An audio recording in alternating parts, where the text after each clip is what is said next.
Hello అండి, welcome to అమ్మమ్మ వంటింటి రుచులు. చాలా రోజులైంది మనం వీడియో అయితే పెట్టి.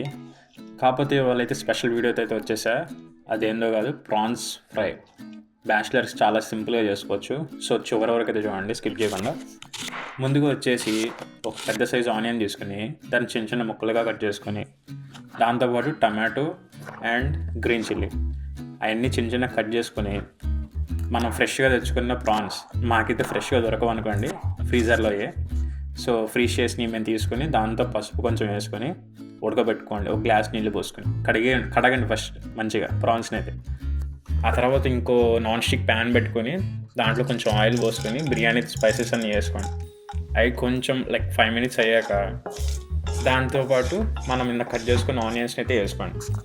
ఆనియన్స్ వేసుకున్న తర్వాత వాటిని గోల్డెన్ బ్రౌన్ అయ్యేంత వరకు మీడియం ఫ్లేమ్లో వేయించుకోండి. ఆ తర్వాత నియర్లీ 1 స్పూన్ నుంచి 2 tablespoons వరకు అల్లం వెల్లుల్లి పేస్ట్ ఫ్రెష్గా పట్టుకోండి. నిలవ ఉందైతే మనకంత టేస్ట్ అయితే రాదని చెప్పు. ఇంకా బ్యాచిలర్స్ అయితే మనం ప్యాకెట్స్లో, బయట అమ్మే ప్యాకెట్స్లో అల్లం వెల్లుల్లి పేస్ట్ వేస్తారు కదా, అదైతే వేసుకోమాకండి. నేనైతే రికమెండ్ కూడా చేయను. మాకు దొరికితే మేమైతే వేసుకోం. మేమైతే ఫ్రెష్గా పట్టుకుంటాం, వాటిని వేస్తాం. సో మంచి అరోమా ఫ్లేవర్ అనేది దాని నుంచి వస్తుంది. ఆ తర్వాత కొన్ని క్యాష్యూ అయితే తీసుకోండి, వాటిని కూడా వేసేసుకొని గోల్డెన్ బ్రౌన్ అయ్యాక. ఇక్కడైతే నేను క్లిప్ అయితే మిస్ చేశాను.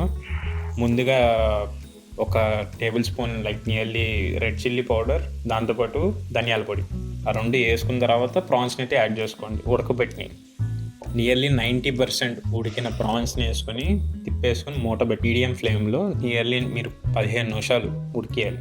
ఆయిల్ అనేది పైకి ఇట్లా తేలిద్ది. ఆ తేలాక ఒకసారి తిప్పేసుకోండి అడుగు అంటుకోకుండా. మధ్య లాస్ట్లో ఒక ఫ్రెష్గా పట్టుకుని గరం మసాలా ఉంటే వేసుకోండి. చాలా అరోమాటిక్ ఫ్లేవర్ అయితే వస్తుంది. కొరియాండర్ కట్ చేసుకొని వేసుకోండి.